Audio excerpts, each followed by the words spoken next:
Hello, this is Tony Heller from RealClimateScience.com. Michael Crichton said, "The work of science has nothing whatever to do with consensus. Consensus is the business of politics." And that's why climate alarmists love consensus science so much. What they're doing is politics, not science. In 1906, the New York Times announced there is life on the planet Mars. Professor Percival Lowell recognizes the greatest authority on the subject, declares there can be no doubt that living beings inhabit our neighbor world. And they included a drawing of what they believed were canals on Mars. Dr. Douglas, director of the Stewart Observatory at the University of Arizona, said life on Mars was similar to Earth.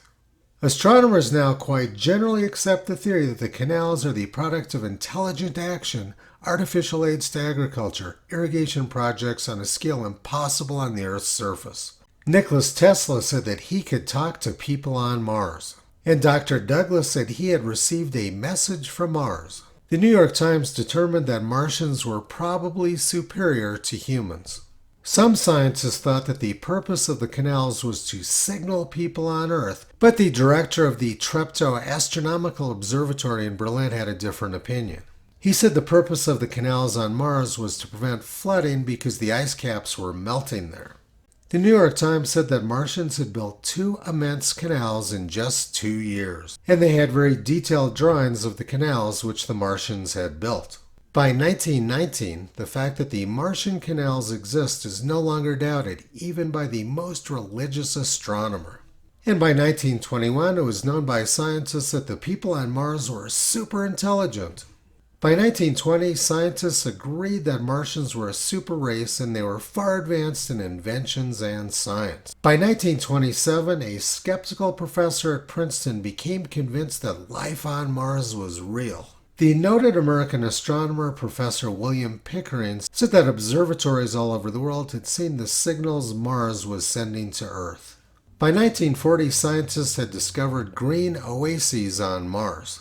1948, plant life exists on the planet Mars without doubt, according to the Soviet astronomer Grigory Tikhov. 1950, most astronomers agreed that there was life on Mars. 1965, Berkeley, California, a noted astronomer said yesterday he'd found evidence of canals and oases in 7 of the 22 pictures taken of Mars by the Mariner 4 spacecraft earlier this year. 1965, very detailed pictures drawn of the canals on Mars.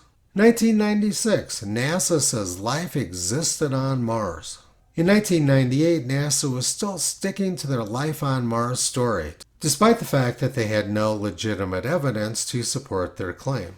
And by 2016, it was determined that the Martians could have been wiped out by global warming. In this video, I discussed one type of brainless consensus science. One scientist comes up with an idiotic, baseless theory, and then the rest of the scientific community runs with the same nonsense for decades. In the next video on this topic, I'm going to discuss the opposite problem with consensus science. That's when academics choose to reject legitimate science because their colleagues chose to reject it as well.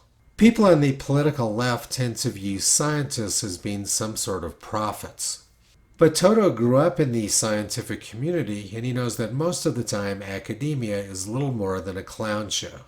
You can visit Toto, Kyrie, Caesar, Toki, and Upala on the web at realclimatescience.com.